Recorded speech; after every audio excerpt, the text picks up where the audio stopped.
2006 में निठारी कांड हुआ था नोएडा में, उसके आरोपियों को भी माननीय सुप्रीम कोर्ट ने बरी कर दिया। इसके पहले 2006 में जो मुंबई में बम ब्लास्ट हुआ था, जिसमें 189 लोग मारे गए थे, 800 लोग घायल हुए थे, उसके आरोपी भी बरी हो चुके हैं। भारत में लोगों की जीवन की कोई कीमत नहीं है। मर जाए, बलात्कार हो जाए, आत्महत्या हो जाए, उनके मानव अंगों को निकाल निकाल के बेच दिया जाए और बाद में सबूत के अभाव में बरी हो जाते हैं। ये जो निठारी कांड हुआ नोएडा में, इसकी जांच सीबीआई ने किया था। भारत की सबसे एक्सपर्ट जो एजेंसी मानी जाती है सीबीआई, उसने जांच किया था और ट्रायल कोर्ट ने फांसी दिया था, लेकिन हाई कोर्ट ने बरी किया और सुप्रीम कोर्ट ने भी हाई कोर्ट के जो फैसला था उसके ऊपर मुहर लगा दिया। 2005 से लेकर 2006 के बीच में लगातार नोएडा के निठारी से बच्चे गायब हो रहे थे। वहाँ एक पानी की टंकी थी, वहाँ बच्चे जाते थे और एक एक करके गायब हो जाते थे। सबसे पहली बार जो 2005 जून में एक बच्चा गायब हुआ, उसके कुछ दिन के बाद वहाँ एक बेटी गई, वो भी गायब हो गई। लगातार जब बच्चे गायब हुए तो उस पूरे गाँव में ये अफवाह फैल गई कि इस पानी की टंकी के पास भूत रहता है।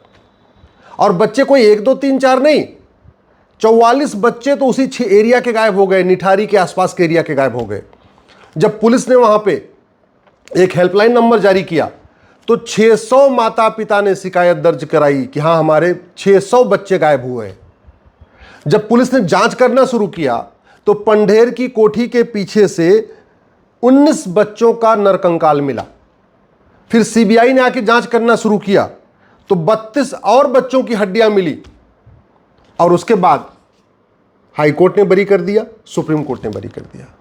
दुख इस बात का है, इतने बच्चों की हत्या हो गई, इतने बच्चे गायब हो गए। ज़्यादातर बच्चे कौन थे? धोबी के बच्चे जो कपड़ा प्रेस करते हैं, रेडी पटरी पे जो दुकान लगाते हैं उनके बच्चे थे, जो जूता मोची का काम करते हैं उनके बच्चे, सारे के सारे दलित बच्चे थे। ज़्यादातर दलित बच्चे थे, बिहार के बच्चे थे, बंगाल के बच्चे थे, असम के बच्चे थे, झारखंड के बच्चे थे, जो रोजी रोटी के लिए आते हैं, वहाँ से बेचारे आते हैं, नोएडा आते हैं, सब उनके बच्चे थे। और बच्चों की उम्र भी कितना, 5 साल से लेके 20 साल तक। जो रिम्पा हल्दर थी 14 साल की बच्ची थी, पिंकी सरकार 20 साल की बेटी थी, और भी ऐसे छोटे छोटे बच्चों को किडनैप किया जाता था, उनके साथ रेप किया जाता था, उनका मर्डर किया जाता था और उनके किडनी निकाल के, उनकी आंख निकाल के, उनका हार्ट निकाल के बेचा जाता था। ये सारा कुछ हुआ नोएडा में 2006 में, और अब 2025 में वो बरी हो गए। सवाल ये है, इन बच्चों को किसने किडनैप किया, इन बच्चों के साथ किसने रेप किया, इन बच्चों की किसने हत्या किया, इन बच्चों के मानव अंगों को किसने निकाला, किसने इनकी आंत निकाली, किसने इनकी जो है हार्ट निकाला, किसने इनके लीवर को निकाला, किसने इनके लीवर अंगों को बेचा।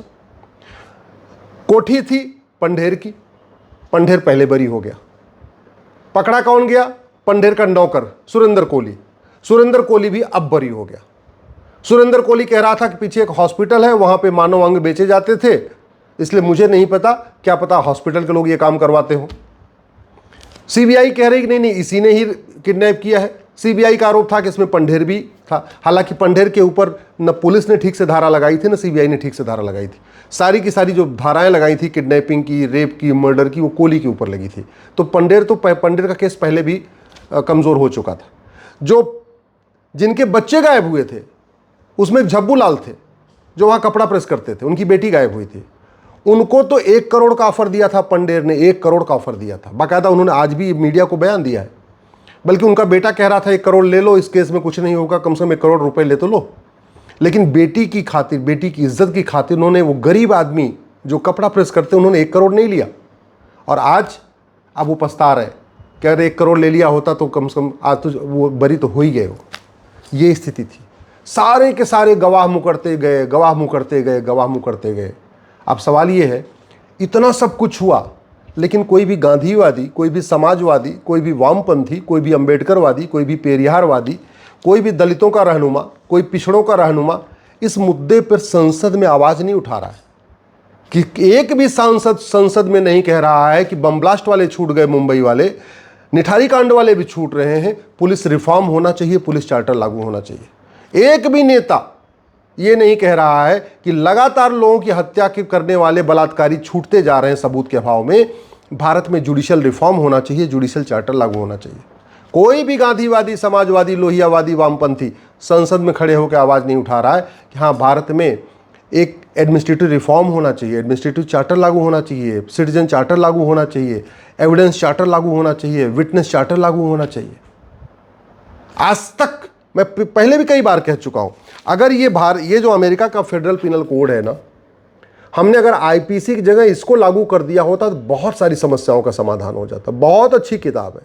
दुर्भाग्यवश हमारे यहाँ जो ये कानून का ड्राफ्ट बनाने वाले नौकरशाह हैं, ये देश के साथ ऐसी गद्दारी करते हैं कि जब कोई भी कानून का ड्राफ्ट बनाना होगा तो ये नहीं देखेंगे कि सिंगापुर में क्या चल रहा है, अमेरिका में क्या चल रहा है, जापान में क्या चल रहा है, चीन में क्या चल रहा है, नहीं देखेंगे, यहीं बैठे बैठे ड्राफ्ट बना देंगे। और चूंकि मंत्रियों को ज़्यादा कानून का ज्ञान नहीं होता तो जो नौकरशाह बना के देते हैं, मंत्री उसको पार्लियामेंट में पेश कर उसको पास करा देते हैं। अगर हमने फेडरल पिनल कोड लागू किया होता तो बहुत सारी समस्याओं का समाधान हो जाता। 75 साल हो गए आज़ादी के, आज तक हमने स्टैंडर्ड क्वेश्चनायर ही नहीं बनाया। अरे भैया, हत्या अगर किसी की हुई, चाहे वो कश्मीर में हुई, चाहे केरल में हुई, चाहे वो कच्छ में हुई, चाहे कामरूप में हुई, हत्या तो हत्या है। तो हत्या पे जो पुलिस को सवाल पूछना है, वो सवाल तो कम से कम 100 सवाल, 150 सवाल, 200 सवाल, उसका एक स्टैंडर्ड ड्राफ्ट बनाया जा सकता है कि पूरे देश में कहीं पे भी हत्या हो, ये 100 सवाल तो पुलिस को पूछना ही पूछना है। कहीं पे भी बलात्कार हो, वो बलात्कार के लिए एक स्टैंडर्ड फॉर्मेट हम बना सकते हैं। भैया बलात्कार होगा तो आपको ये 100 सवाल या 150 सवाल पूछना है। किडनैपिंग होगी तो ये 50 सवाल, 100 सवाल पूछना।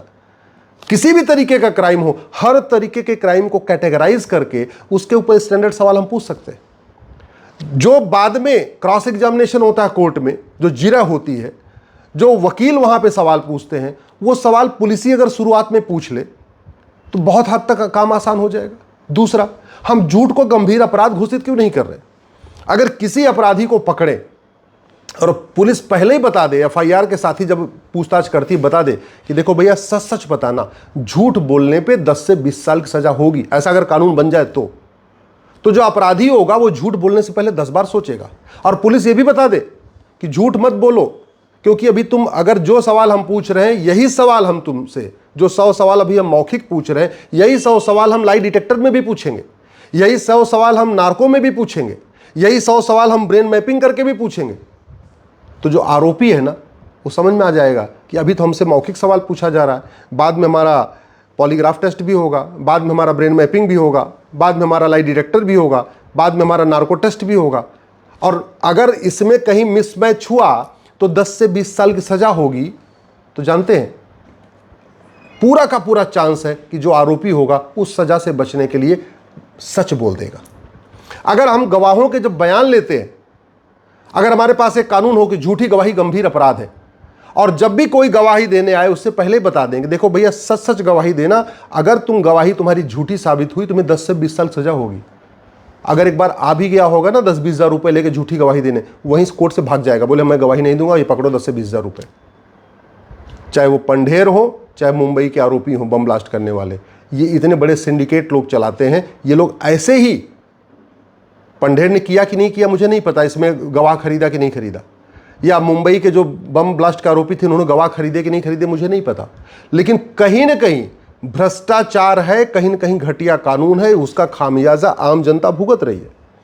भारत पूरे देश में पुलिस का काम अपराध रोकना है, तो फिर 1861 वाला पुलिस एक्ट आज भी क्यों चल रहा है? क्यों नहीं एक हम पुलिस यूनिफॉर्म पुलिस कोड बनाते हैं, one nation one police code बनाते हैं, एक पुलिस चार्टर लागू करते हैं, पुलिस के कैटेगराइजेशन करते हैं कि ये अपराध इंस्पेक्टर लेवल पे जांच होगी, ये अपराध की जांच डिप्टी एसपी करेगा, ये कैटेगरी के अपराध होंगे तो इसको सब इंस्पेक्टर जांच करेगा। सारे अपराधों का एक हम पर्टिकुलर क्वेश्चनायर क्यों नहीं बना देते? हम झूठ को गंभीर अपराध घोषित क्यों नहीं कर देते? कि नार्को पॉलीग्राफ ब्रेन मैपिंग के लिए हम साक्ष्य अधिनियम में शामिल क्यों नहीं कर देते? एक हम सिटीजन चार्टर क्यों नहीं लागू कर देते कि भैया झूठी शिकायत करोगे, झूठी जांच होगी, झूठी गवाही होगी, झूठा हलफनामा होगा तो नागरिकता खत्म हो जाएगी। सिटीजन चार्टर हम क्यों नहीं बना देते? हम एविडेंस चार्टर क्यों एक नहीं बना रहे कि भैया एविडेंस देना है आपको तो ध्यान रखना 10 से 20 साल की सजा भी है, और एविडेंस में आपको ये सवाल पूछने हम आपसे पूछेंगे, और ये सवाल हम आपसे मौखिक भी पूछेंगे, हो सकता है ज़रूरत पड़ने पे इन सवालों पे हम आपका पॉलीग्राफ भी कर लें, लाई डिटेक्टर टेस्ट भी कर लें। क्या दिक्कत कहाँ से आ रही है? आखिर क्या कारण है कि पुलिस रिफॉर्म के ऊपर संसद में चर्चा नहीं हो रही है? क्या कारण है जुडिशियल रिफॉर्म के ऊपर संसद में चर्चा नहीं हो रही है? क्या कारण है एडमिनिस्ट्रेटिव रिफॉर्म के ऊपर संसद में चर्चा नहीं हो रही है? क्या कारण है कि विटनेस चार्टर के ऊपर संसद में चर्चा नहीं हो रही है? क्या कारण है भारत में जस्टिस विधिनियम के ऊपर चर्चा नहीं हो रही है? लगातार अपराध बढ़ रहे हैं, अपराधी छूट रहे हैं, पुलिस अपराधियों की जांच कर करके परेशान है, गवाह गवाही दे दे के परेशान है, जिसके साथ अपराध हुआ, जिसका लूट हुआ, जिसका बेटा मारा गया, जिसकी बेटी मारी गई, वो तो परेशान है ही। इस सिस्टम को बदलने के ऊपर संसद में चर्चा क्यों नहीं हो रही है? तू मैं आरोप प्रत्यारोप नूरा कुश्ती करके, बतौलेबाजी करके, तू चोर मैं सिपाही करके देश का क्या भला हो रहा है? कम से कम ढंग के विषयों पर संसद में चर्चा हो जाए। मैं आशा करता हूँ आप लोग अपने अपने सांसद से मिलेंगे, अपने विधायक से मिलेंगे और उनसे जस्टिस विधिनियम लागू करने की मांग करेंगे। मैं गारंटी के साथ कहता हूं सभी मुकदमों का फैसला 1 साल में हो सकता है। मैं ये भी गारंटी के साथ कहता हूं कोई भी दोषी छूटेगा नहीं और कोई भी निर्दोष जेल नहीं जाएगा। इसकी गारंटी मैं लेता हूं। कानून बन सकता है, लेकिन उसके लिए संसद में आवाज़ उठाना पड़ेगा।